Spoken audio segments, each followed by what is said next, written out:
हमने सुने पवनदास जी के विचार।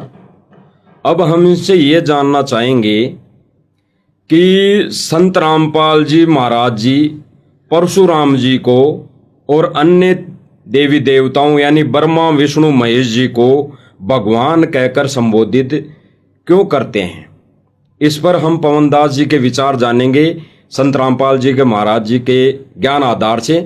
तो सब तक ये संदेशा जाएगा तो सबके समझ में आएगा।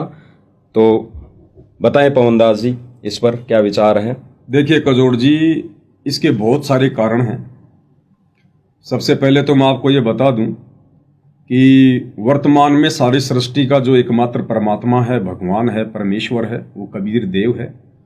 और वो कबीर देव वर्तमान में 8 सितंबर 1951 को सतगुरु रामपाल जी के रूप में, स्वरूप में, सतलोक से चलकर स्वयं धरती पर जो है वो प्रकट है। तो मेरी नज़र में, मेरी दृष्टि में इनके अलावा दूसरा कोई परमात्मा, कोई भगवान नहीं है। अब रही बात सतगुरु रामपाल जी के द्वारा अपने प्रवचनों में, अपने सत्संगों में, अपने कर कमल से लिखित पुस्तकों में अन्य देवी देवताओं को या महापुरुषों को या अंश अवतारों को या जैसे ब्रह्मा विष्णु महेश जी को भगवान कहकर संबोधित करने की, तो इसके पीछे बहुत सारी रीजन है। देखिए, बच्चा जब छोटा होता है और किसी कारण से वो बीमार हो जाता है तो माता पिता उसको डॉक्टर के पास लेकर जाते हैं। डॉक्टर उसको कड़वी कड़वी दवा देता है। अब बच्चा कड़वी कड़वी दवा नहीं खा सकता और खाएगा नहीं तो वो रोग मुक्त नहीं हो सकता। तो माता पिता फिर क्या योजना बनाते हैं कि इस बच्चे को ये दवा चीनी में डालकर पिलाई जाए, कुछ मीठा मिलाकर ये कड़वी दवा इसको दी जाएगी, तो बच्चा मिठास के चक्कर में इस दवा को पी लेगा और पी लेगा तो धीरे धीरे रोग भी मुक्त हो जाएगा। तो ठीक इसी प्रकार ये जो काल का जो 21 ब्रह्मांड है, क्योंकि सृष्टि रचना जब तक हम नहीं सुनेंगे हमें कुछ भी समझ में नहीं आएगा कि ये काल और दुर्गा क्या है, 21 ब्रह्मांड क्या है, ब्रह्मा विष्णु महेश क्या है, क्यों जन्म रहे हैं, क्यों मर रहे हैं, हम कभी सतलोक में रहा करते थे, कबीर भगवान कैसे हुआ। ये सारी बातें हमें सतगुरु रामपाल जी के सत्संगों से सृष्टि रचना सुनने के बाद ही समझ में आएगा। तो सतगुरु रामपाल जी जो स्वयं कबीर भगवान है, वर्तमान में धरती पर प्रकट हैं, संत रूप में, आम संत बनकर वो लीला कर रहे हैं। और हम जितने भी प्राणी जो असंख्य युगों पहले से हम इस काल के 21 ब्रह्मांड में आ गए थे, इस काल के साथ में, दुर्गा के साथ में, अपनी खुद की गलती के द्वारा अपने पिता से जो है वो द्रोह करके अब वो परमेश्वर फिर इस धरती पर आता है संत रूप में, मनुष्य रूप में, क्योंकि इंसानों को समझाने के लिए कबीर परमात्मा ने इंसान का रूप धारण करके ही आना पड़ता है। और गुरु की पदवी वो इसलिए धारण करते हैं क्योंकि ज्ञान यहां गुरु के द्वारा ही दिया जाता है। तो वे अपने आप को एक सामान्य संत, एक आम संत की भूमिका में रख कर ये ज्ञान आप और हम तक वो पहुंचाते हैं। अब हम युगों युगों से इस काल की अज्ञान वाली भांग पीकर इसके नशे में हैं। हमने नकली भगवानों को जान रखा है, देख रखा है। हमारे दादा परदादा, उससे पहले वाले दादा, यानी जो भी पीढ़ियां थी वो केवल राम कृष्ण को ही भगवान कह के उन्होंने हमारे ऊपर अज्ञानता का गहरा रंग जमा दिया। फिर हमने भी जब बचपन से पढ़ा पुस्तकों में तो भी राम कृष्ण भगवान, ब्रह्मा विष्णु महेश भगवान। हम जहां भी बैठे, जहां भी गए, रिश्तेदारी में गए, किसी सत्संग में गए, किसी जो है प्रवचन में गए, वहां भी उन ज्ञानहीन नकली धर्म गुरुओं ने राम कृष्ण ब्रह्मा विष्णु महेश को ही भगवान बताया। तो हमारे ऊपर एक गहरा रंग जम गया कि यदि भगवान कोई है तो राम कृष्ण है, ब्रह्मा विष्णु महेश है या उनके अंश अवतार हैं। इसके अलावा हमने किसी को भगवान ना जाना, ना किसी को देखा। अब सतगुरु रामपाल जी ने आकर हमें शास्त्रों से दिखाना चाहा है कि भगवान कौन है। अब ये कड़वी दवा है, ये कड़वी सच्चाई है। शास्त्र ना हमारे पूर्वजों ने पढ़े, ना कभी हमने पढ़े। हमारे पूर्वज तो बेचारे अनपढ़ थे, वो शिक्षित नहीं थे, अक्षर ज्ञान युक्त नहीं थे, और उन्होंने तो कभी शास्त्रों के जो मेन जो जिल्द हैं वो भी नहीं देखे होंगे। अंदर से पढ़ना तो बहुत दूर की बात है। समाज का जो एक शिक्षित जो एक वर्ग था, जिसको हम जो है ब्राह्मण वर्ग कहते हैं, वही लोग शास्त्रों का अध्ययन किया करते थे। शास्त्रों में क्या लिखा है भगवान के विषय में, भक्ति के विषय में, उन लोगों ने जैसा हमारे पूर्वजों को बता दिया उन्होंने स्वीकार कर लिया, और जैसे हमारे पूर्वजों ने हमें कहा वैसा ही हमने स्वीकार कर लिया। तो इस आधार से लोग भगवान की परिभाषा को भूल चुके हैं। अब सतगुरु रामपाल जी परमेश्वर जी ने आकर गीता, वेद, कुरान, पुराण, बाइबल सभी शास्त्रों को खोल खोल कर दिखाकर उन्होंने ये साबित किया है कि ये जितने भी भगवान हैं जिनको हम भगवान मानते थे, ये भगवान नहीं है, ये परमात्मा नहीं है। असली परमात्मा कबीर जी हैं और उन्होंने सारे इन बातों के जो है प्रमाण भी दिए हैं।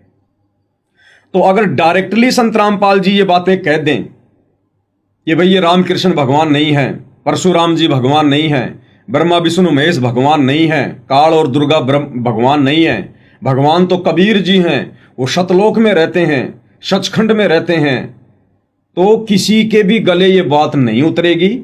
और संत रामपाल जी का जबरदस्त विरोध हो गया होता अगर डायरेक्ट उन्होंने ब्रह्मा विष्णु महेश को बिल्कुल, क्योंकि भगवान तो ये है नहीं, अगर डायरेक्ट इनको ये कह दिया होता इनके विषय में कि ये भगवान नहीं है, तो उन्होंने ये जो कड़वी जो सच्चाई है जो शास्त्रों में लिखी हुई है, इस कड़वी सच्चाई को सतगुरु रामपाल जी ने आम समाज में धीरे धीरे उतारने के लिए यहाँ के जो नकली भगवान हैं इनको भी थोड़ा थोड़ा भगवान कहकर संबोधित किया, ताकि हम उनके प्रवचनों को सुन सकें, हम उनका एकदम से विरोध ना करें।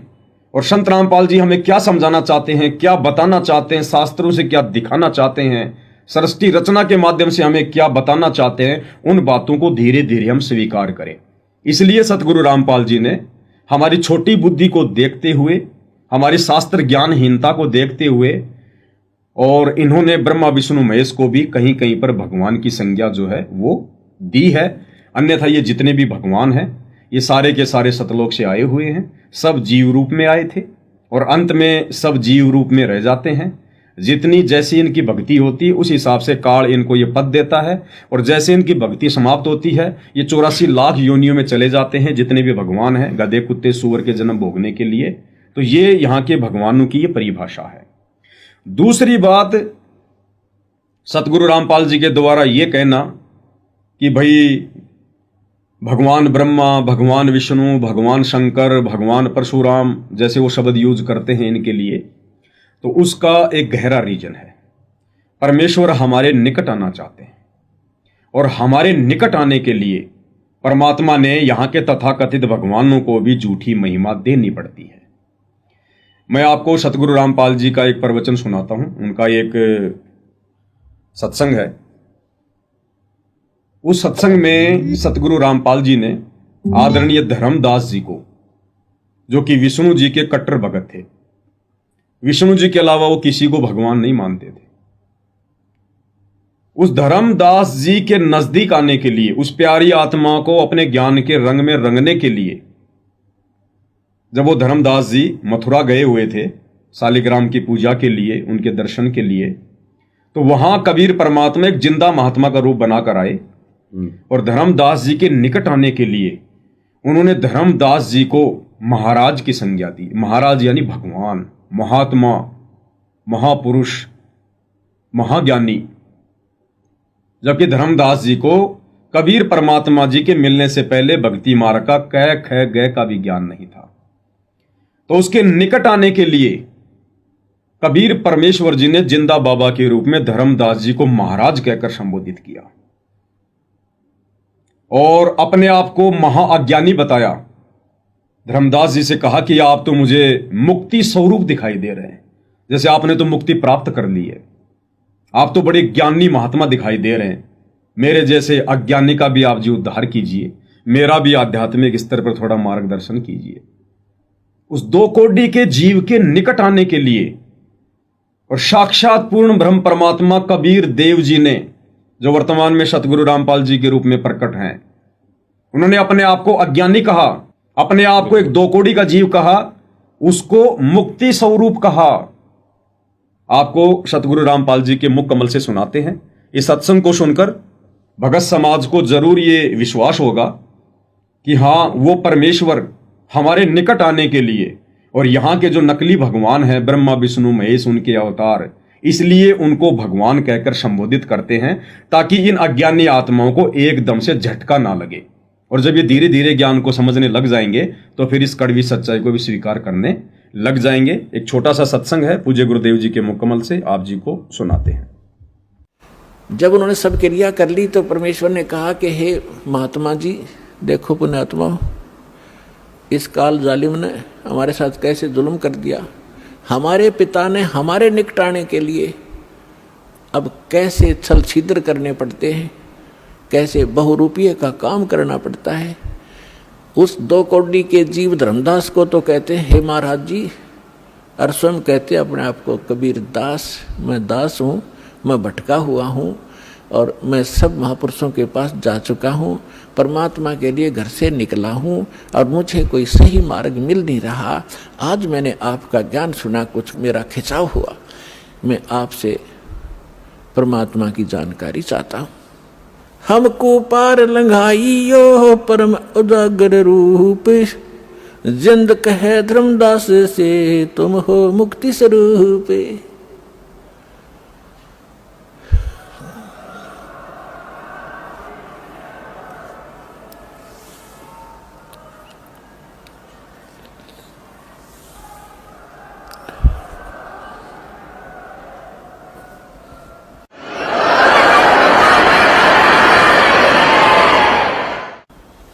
अब परमात्मा ने उस जीव के निकट पहुंचने के लिए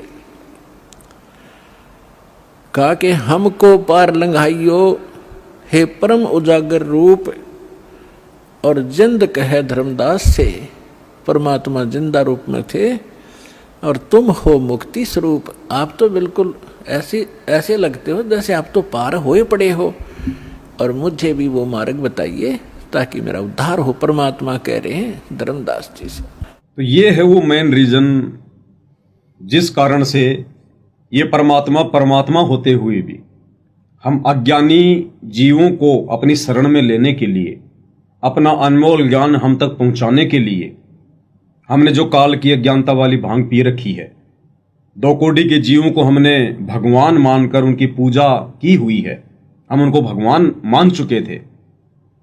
तो उनकी सच्चाई बताने के लिए परमात्मा इनको, चाहे ब्रह्मा विष्णु महेश जी हों, चाहे उनके अंश अवतार हों, परमेश्वर अपने सत्संगों में बार बार कई बार उनके नाम से पहले भगवान शब्द का जो है वो जिक्र करते हैं।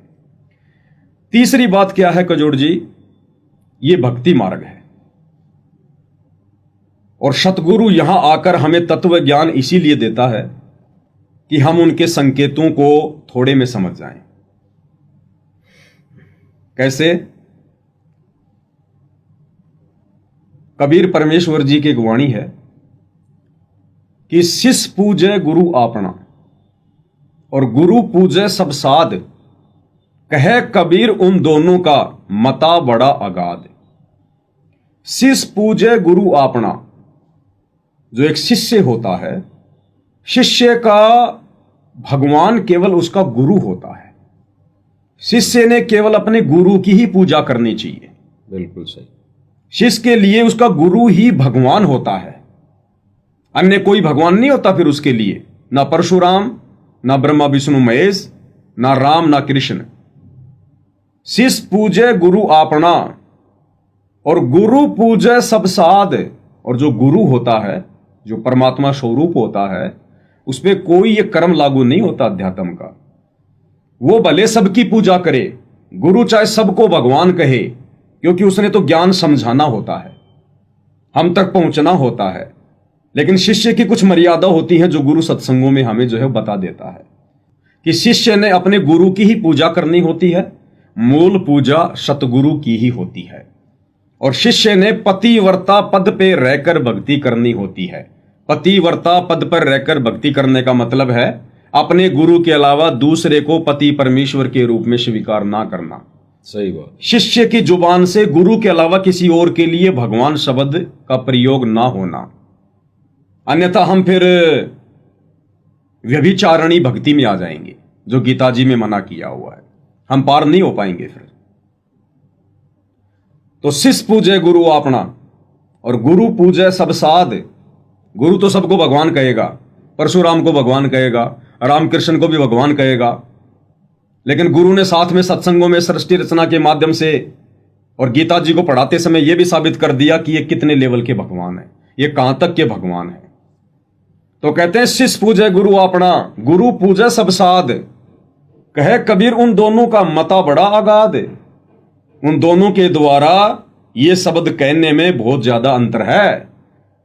गुरु जो परमात्मा होता है, जिसपे कोई कर्म लागू नहीं होते, वो भले किसी को भी भगवान कहे, किसी की भी पूजा करे, लेकिन शिष्य ने यदि अपने गुरु के अलावा किसी और को भगवान कह दिया, किसी और की पूजा कर ली, तो शिष्य का तो सारा धर्म ही नष्ट हो जाता है। तो कहते हैं कहे कबीर उन दोनों का मता बड़ा अगाध। तो इस कारण से सतगुरु रामपाल जी अपने सत्संगों में भले किसी को भगवान कहें, कितना ही भगवान कहें, हमें कोई ऑब्जेक्शन नहीं है, लेकिन यदि उनसे ज्ञान प्राप्त करने के बाद, उनसे उपदेश लेने के बाद, जिस प्रकार से सतलोक आश्रम के प्रवक्ता चांद राठी जी ने परशुराम जी को भगवान कहकर संबोधित किया, तो वहां फिर ऑब्जेक्शन होना लाजमी है। एक छोटा सा उदाहरण दूंगा आपको। जिस प्रकार सतगुरु रामपाल जी अपने मुंह बोले गुरुदेव आदरणीय राम देवानंद जी को सत्संगों में सतगुरुदेव भगवान कहकर संबोधित करते हैं, बिल्कुल अपने गुरु को परमात्मा कहते हैं, भगवान कहते हैं, जो कि एक शिष्य की एक मर्यादा होती है। लेकिन आज हमें पता चल गया है कि आदरणीय राम देवानंद जी संत रामपाल जी के गुरु नहीं थे, केवल उन्होंने एक भूमिका की, उनको अपना गुरु बनाकर, गुरु शिष्य परंपरा को बनाए रखने के लिए। अब सतगुरु रामपाल जी तो गुरु शिष्य परंपरा के तहत उस 2 कोटि के जीव को, आदरणीय राम देवानंद जी को सत्संगों में भगवान भी कहते हैं, सतगुरु भी कहते हैं, परमात्मा भी कहते हैं। लेकिन क्या हम सतगुरु रामपाल जी के भगत, सतगुरु रामपाल जी के मुंह बोले गुरुदेव को भगवान कहकर संबोधित कर सकते हैं? क्या हम उनको परमात्मा कहकर संबोधित कर सकते हैं? नहीं कर सकते, क्योंकि हमें पता चल गया कि हमारे भगवान, हमारे परमात्मा, हमारे गुरुदेव सतगुरु रामपाल जी हैं, तो हम उनको भगवान कहकर संबोधित नहीं कर सकते।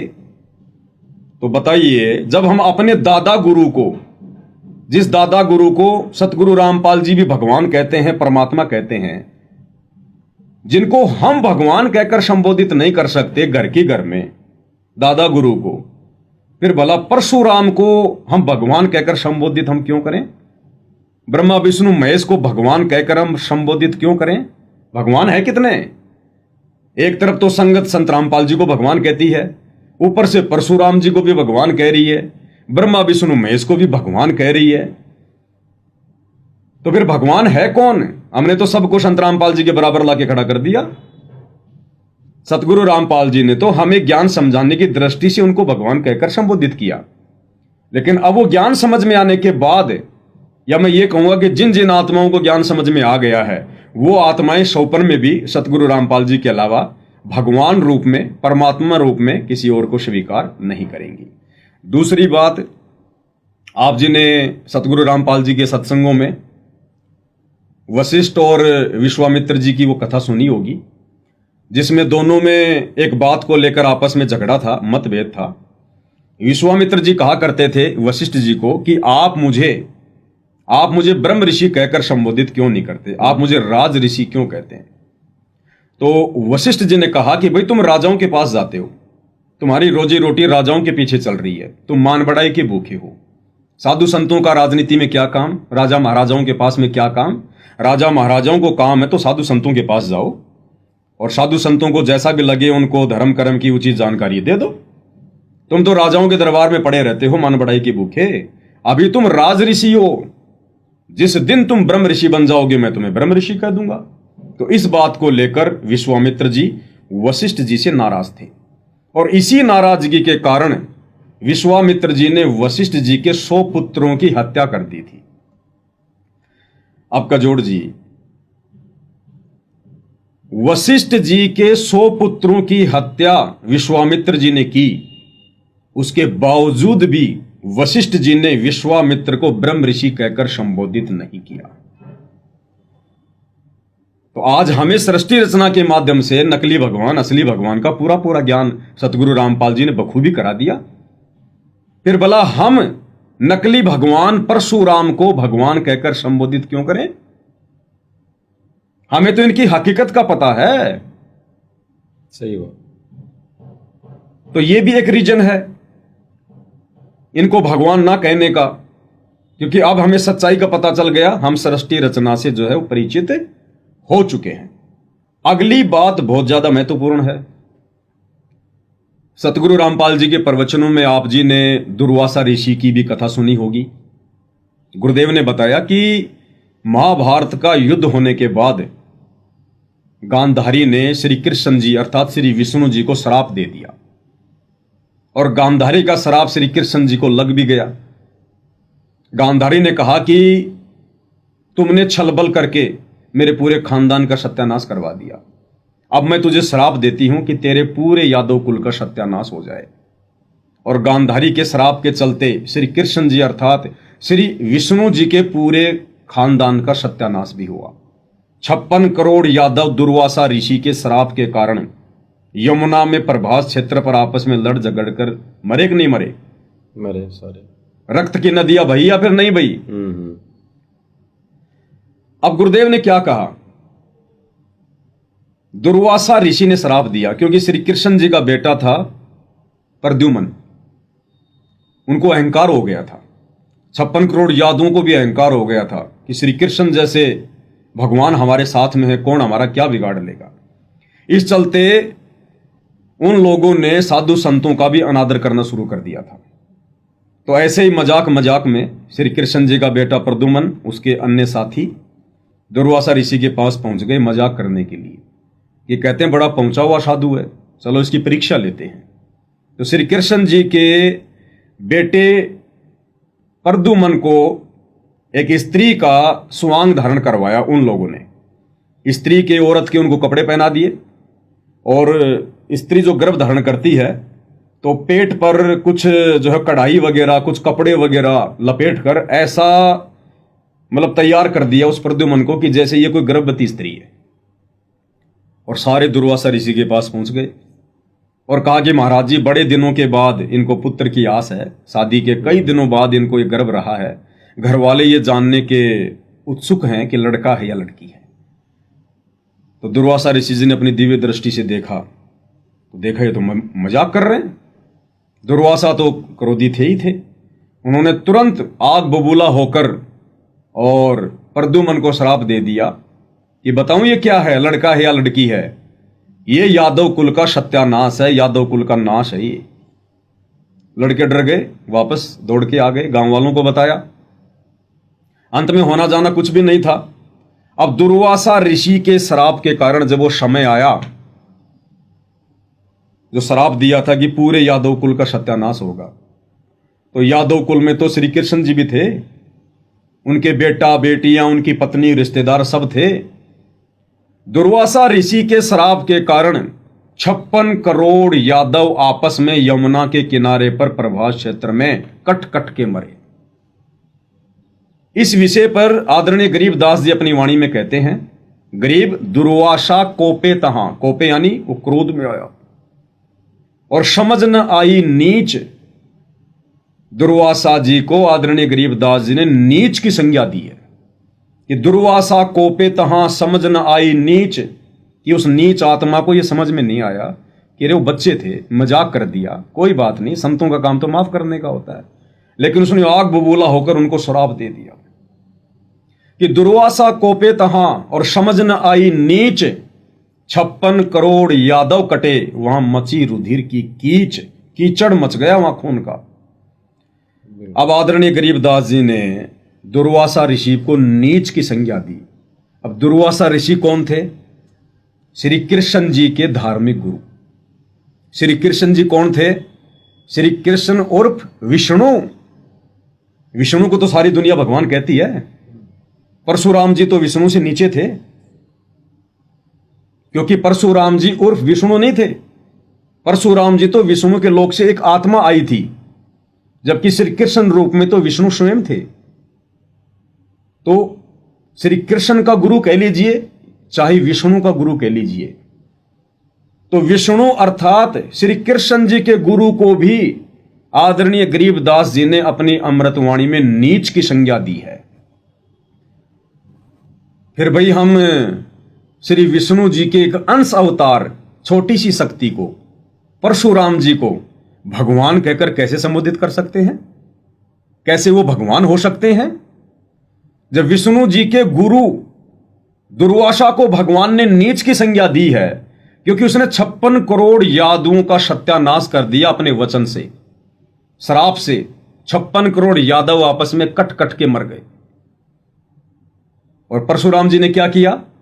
3 बार पूरी पृथ्वी को क्षत्रिय विहीन किया, मार मार के, काट काट के। केवल क्षत्रियों का विनाश किया, उनकी औरतों का नहीं किया, उनके बच्चों का नहीं किया। अब उन लोगों के मरने के बाद में वो सारी औरतें विधवा हुई, सारे बच्चे यतीम हो गए, अनाथ हो गए, रोजी रोटी की समस्या उत्पन्न हो गई, लोगों की दुर्भावना का शिकार होना पड़ा, गंदी नजरों का शिकार होना पड़ा। तो ऐसे परशुराम को हम कैसे भगवान की दृष्टि से देख सकते हैं? अगर हमने उनके लिए भगवान शब्द यूज भी कर लिया, सतगुरु रामपाल जी के भगत होने के बावजूद, हमारा तो धर्म कर्म वही नष्ट हो जाएगा। क्योंकि हमें भगवान की परिभाषा सतगुरु रामपाल जी ने समझा दी है, बता दी है। तो अब हम ये गलती दोबारा फिर से नहीं कर सकते। तो ये बहुत सारे रीजन है सतगुरु रामपाल जी के द्वारा अपने सत्संगों में, अपनी पुस्तकों में इन तथाकथित भगवानों के आगे भगवान शब्द यूज करने का। लेकिन उनके शिष्य की क्या मर्यादा है, उनके भक्तों की क्या मर्यादा है, उनके भक्तों ने भगवान शब्द का प्रयोग करना चाहिए नहीं करना चाहिए, अब ये तो उनके भक्तों के बुद्धि और विवेक के ऊपर ही निर्भर करेगा।